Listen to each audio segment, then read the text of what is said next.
Bonsoir à tous et bienvenue dans ce bref tour de l'actualité. La rédaction fait un gros plan ce jeudi sur Alexis Niawo, un chauffeur de minicar pas comme les autres. Il a développé une forme de communication assez intéressante au volant de sa voiture.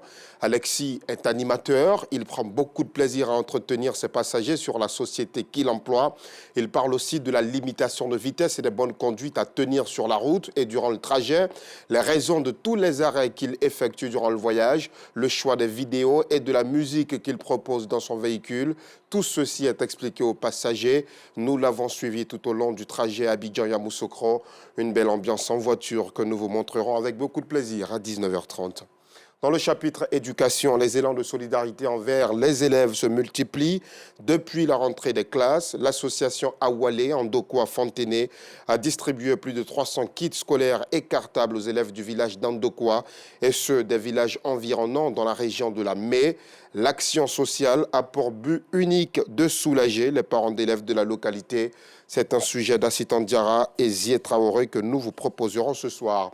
Dans l'actualité internationale, les dirigeants européens réunis en sommet aujourd'hui à Bruxelles ont peiné à trouver une expression commune au sujet du conflit Israël-Hamas, certains insistant sur le droit de l'État hébreu à se défendre et d'autres sur le besoin d'aide humanitaire à Gaza. Cette guerre mobilise l'attention des Européens au même moment où le doute grandit sur la capacité de l'Occident à continuer de soutenir l'Ukraine contre la Russie dans un autre conflit majeur qui fait rage aux portes du bloc. La façon de réagir à l'attaque terroriste du Hamas contre Israël est un sujet qui divise. Les opinions divergent les unes des autres, a souligné à son arrivée le Premier ministre hongrois Viktor Orban, se disant très favorable au droit de l'État d'Israël à se défendre. Et puis 18 personnes sont mortes et 13 ont été blessées dans la tuerie de masse qui a endeuillé hier soir la petite ville de Lewiston dans le nord-est des États-Unis. L'annonce a été faite aujourd'hui par la gouverneure de l'État du Maine, Janet Mills, lors d'une conférence de presse.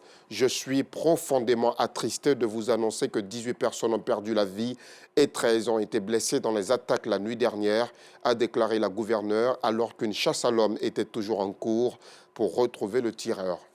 Fin de ce bref tour de l'actualité. Merci de l'avoir suivi. On se retrouve, si Dieu le veut, à 19h30.